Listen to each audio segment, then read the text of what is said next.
We are in the module number 3, and here we are going to discuss about the anti-knocking agents and unleaded petrol and also the synthesis of the biodiesel. In the previous class, when we were discussing about the knocking and its mechanism in the IC engine, okay, we were discussing like anti-knocking agents. What are these anti-knocking agents? Certain chemical substances when they are added in a small quantities to the gasoline. Okay, when they are added in a small quantities to the gasoline, okay, they will be increasing the octane rating. They will be increasing the octane rating. What's the meaning here? They will be increasing the quality of the fuel, you can say. Okay, so they will increase the octane rating. Higher the octane rating, lower will be the tendency to knock. Okay, they are referred to as anti-knocking agents. Okay, before that, I will say about the leaded petrol or now unleaded petrol. Only unleaded petrol is available. Let me talk about the leaded petrol. What is this leaded petrol? Okay, we used to see this leaded petrol boards in petrol bunks some 1 or 2 decades before. Okay, leaded petrol was available. Now it is not or no more available. Okay, why lead was added to gasoline before? As I said when some small amount of the chemical substances were added to gasoline, they will be increasing the octane rating and decrease the tendency to knock. In the same way, when some small amount of lead is added to the gasoline, the petrol is called as a leaded petrol. Petrol containing lead is called as a leaded petrol. Okay, when the lead is added to the petrol, what it does? Okay, it will be leaving the free radicals. It will be giving the free radicals of lead and lead oxide. Okay, lead will be added to the petrol in the form of any of the halides like lead chloride, lead bromide, like that. Okay, when lead is added in the form of halogens to the petrol, it will be giving the free radicals of lead like lead and lead oxide.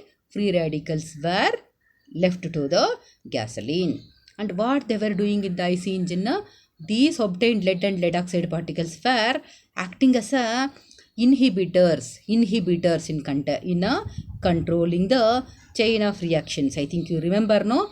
When we were discussing the knocking and its mechanism, chain of reactions will be proceeding, right? That is formation of the acetaldehyde, formaldehyde, etc.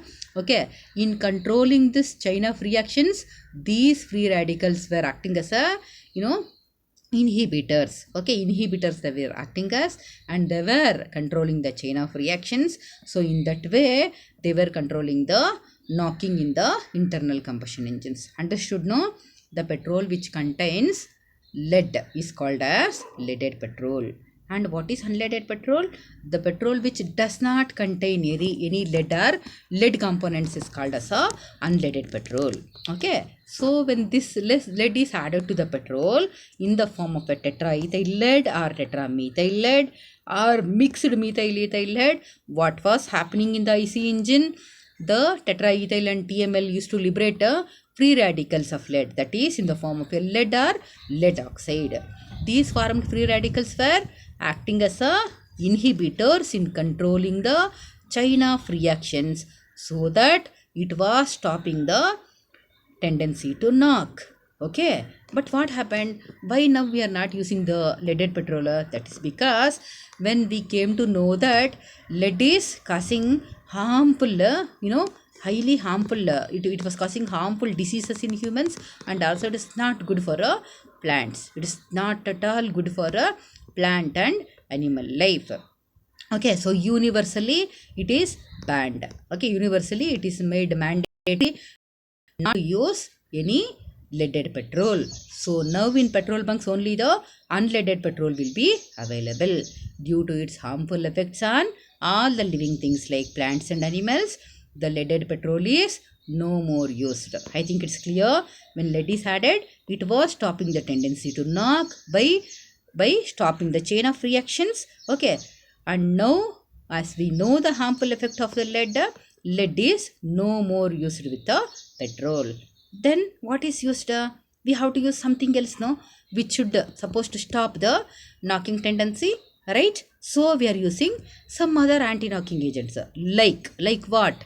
like ethyl tertiary butyl ether, methyl tertiary butyl ether, mixed methyl ethyl ether, isooctane, benzene, toluene. All these liquids can be used as anti-knocking agents. When these chemical substances, when they are added in a small quantities to the gasoline, very small quantity, when it is added to the gasoline, that is our petrol, it was reducing the tendency to knock by increasing the octane rating. I told you, higher the octane rating, lesser or lower is the tendency to knock. Okay, how they were acting means, we can say one more simple way, that is the ethers. No, these ethers, they are containing the oxygen in the form of a functional group. Okay, so when the fuel is burning, more and more oxygen is supplied so that the fuel is completely combusted. If there is an incomplete combustion, then only there is a problem of knocking, right? So the fuel is completely burnt. Once when a fuel is completely burning, there is no harmful byproducts, liberation will be there. When the fuel is not burning, then only there will be a formation of some unwanted byproducts. When the fuel is burning completely, there is no problem of any byproducts. So it used to stop the chain of reactions and it used to stop the tendency to knock. Okay, so what are anti-knocking agents means?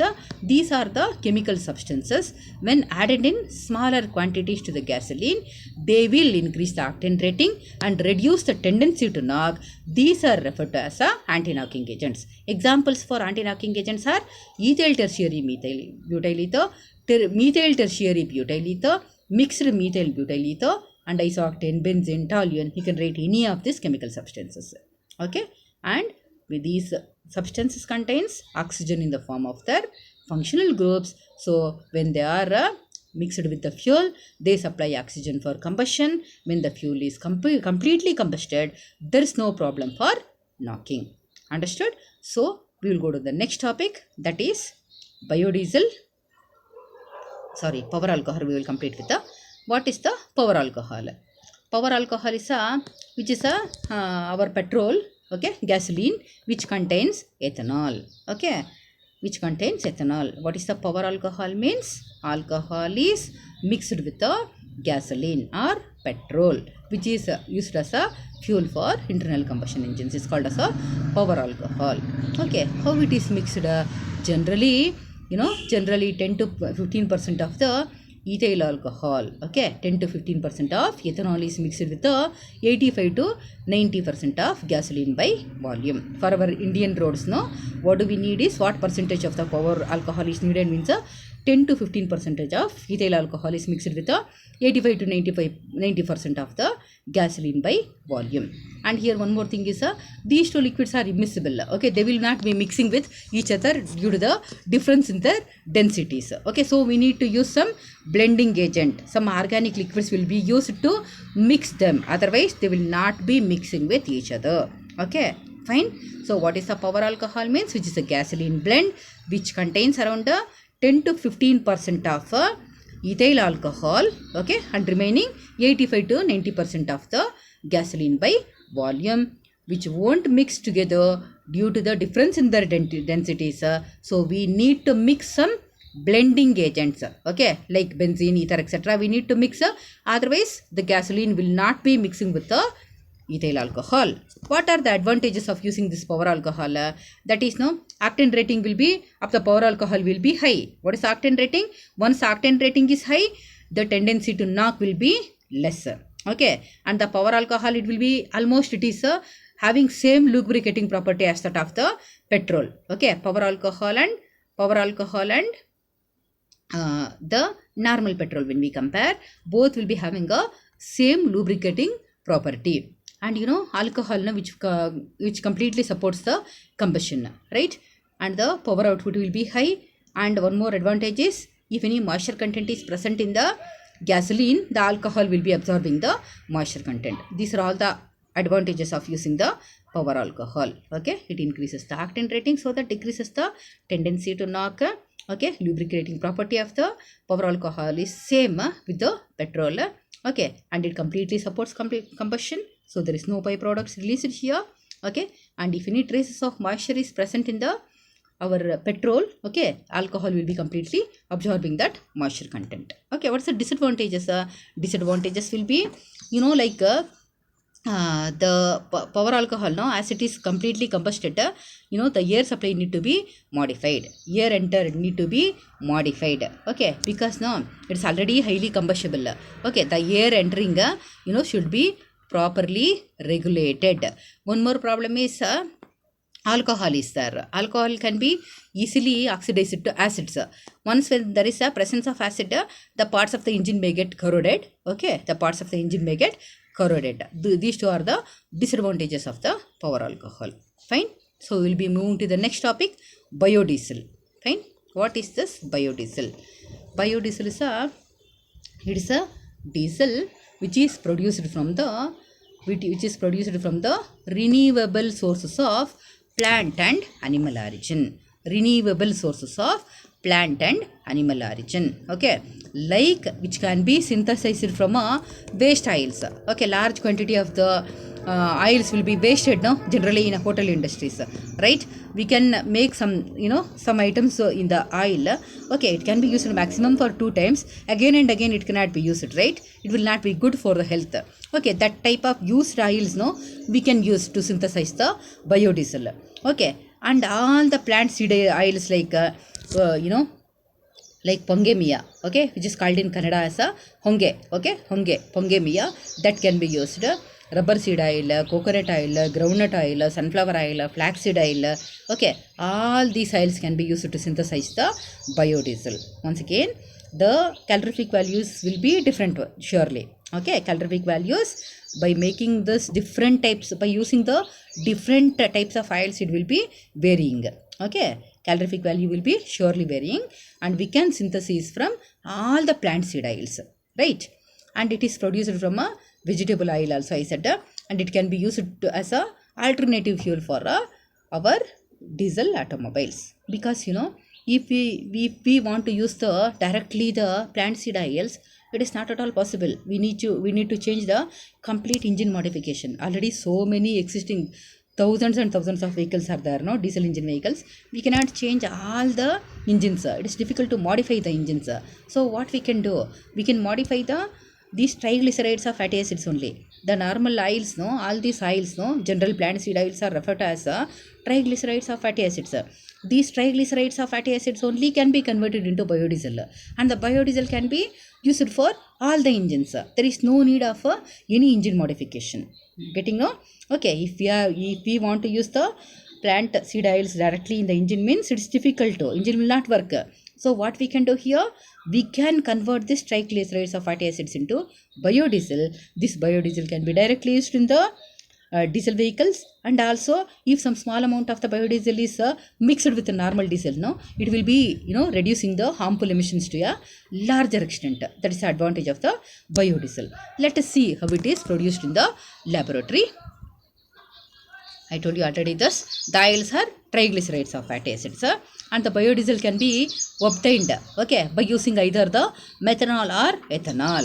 Here, no, we can use either methyl alcohol or ethyl alcohol, and the reaction is carried out in presence of a sodium hydroxide. The catalyst like sodium hydroxide and at a temperature of around 60 degrees, okay, slightly more than the normal room temperature. Okay, and the resulting mixture of monoalkyl ester of fatty acids is referred to as a biodiesel. We will see the reaction here. See, this is the synthesis of the biodiesel. Okay, this is, what is this? CH3OCO R1, R2 and R3. This is the triglycerides of fatty acids. Okay, oils I told you, generally it is expressed like this, triglycerides of fatty acids. Okay, any oil which is generally written like this, CH3OCOR1, CH2OCOR1, CHOCOR2 and CH2OCOR3. This is triglycerides of fatty acids. Okay, and these triglycerides of fatty acids are, they are carried out a transesterification process. What is the transesterification process? Transesterification process is alcoholizes in presence of a catalyst like NaOH and at a temperature of around 60 degrees. Okay, in presence of a catalyst and a base. Okay, what happens when we heat these triglycerides of fatty acids with either methanol or ethanol? Yeah, fatty acids methyl ester, okay, monoalkyl ester is formed here, okay, that is called as a biodiesel, okay. So it is CH3OCO R1 CH3OCO R2 plus CH3OCO R3, okay. Fatty acid methyl ester is obtained here when we use methanol. If we use ethanol, here fatty acid ethyl ester will be obtained. Instead of CH3 here, if you replace it by C2H5, that is called as a fatty acid ethyl ester. Understood? So here this is the triglycerides of fatty acids. This is treated with methanol here in this reaction. We can of course use ethanol, and it in presence of NaOH and a catalyst, and at a temperature of around 60 degrees, it will be liberating monoalkyl esters like either fatty acid methyl ester or ethyl ester is formed. It is called as a biodiesel, and also here there is a production of a byproduct, that is glycerol. This glycerol is used in a soap production, okay. And before these triglycerides of fatty acids are treated with a base, it's supposed to be treated with an acid, okay. Otherwise no, at last when the product is formed, that is a glycerol is formed, it is difficult to separate from the biodiesel. So before the triglycerides of fatty acid is treated with a base like NaOH, it should be treated with a acid.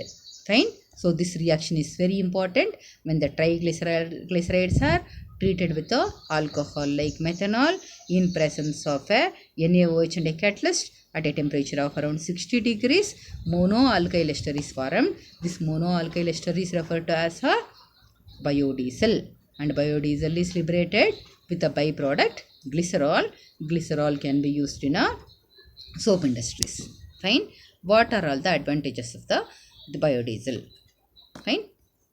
So the advantages are, main advantages, it's a renewable sources of plant and animal origin, okay. We can synthesize that again and again by using waste oils and plant oils, and also from animal origin, okay. It burns almost completely. Biodiesel will be burning almost completely, so there is no production of any of the byproducts. Once there is no production of any byproducts, no knocking problem will be there in the internal combustion engines, okay. We say the rate of the gasoline octane number, no.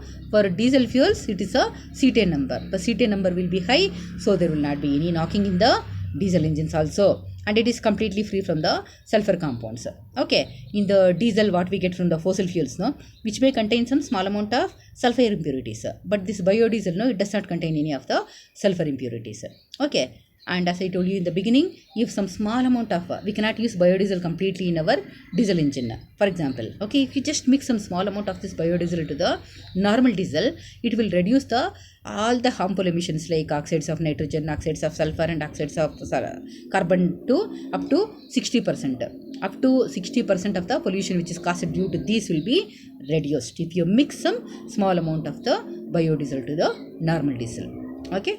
And the biodiesel, no, which reduces the greenhouse gases, and it is completely non-toxic. These are all the advantages of the biodiesel, okay. So in this session we have discussed about the unleaded petrol, that's the petrol which does not contain any of the lead or lead components, okay. Lead was added to control the knocking before, and after we came to know the adverse effects caused by the lead and lead components, okay. Leaded petrol is no more available, okay. And the petrol which does not contain any lead or lead components is called as a unleaded petrol, okay. So instead of lead, what can be added to the petrol?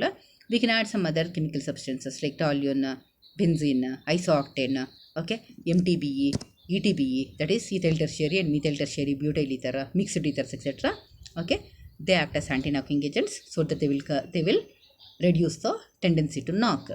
Fine. And we also discussed the power alcohol. Power alcohol is a the alcohol blend which contains around 15 to 20% of the alcohol, and remaining 85 to 100% of 85 to 80 to 90% of the gasoline by volume. And these liquids will not mix easily, so we need to use some blending agents, okay. And the amount of the alcohol mixed, no, it depends on the quality of the roads, okay. So for our Indian roads we need to add some 10 to 15% of the alcohol. Fine. So the advantage there is it will have same lubricating property, it increases the octane rating. Disadvantage is corrosion may be caused. Okay, air entering must be regulated properly. Okay, and next we discuss about the biodiesel. Biodiesel is the it is a source of completely the source of a renewable sources of plant and animal origin. It can be synthesized from plant oils and also from animal wastes and also from waste oils, right? Here we are carrying out the transesterification. Transesterification is the alcoholysis in presence of a base and a catalyst, and we will be getting a monoalkyl ester, that is called as a biodiesel. As biodiesel burns completely, there will not be any problem of byproducts and there is no tendency to knock, fine, and it is completely eco-friendly or environmentally friendly and non-toxic. Okay, so this ends this topic. We will be meeting with the new topic. Fine, until then, thank you.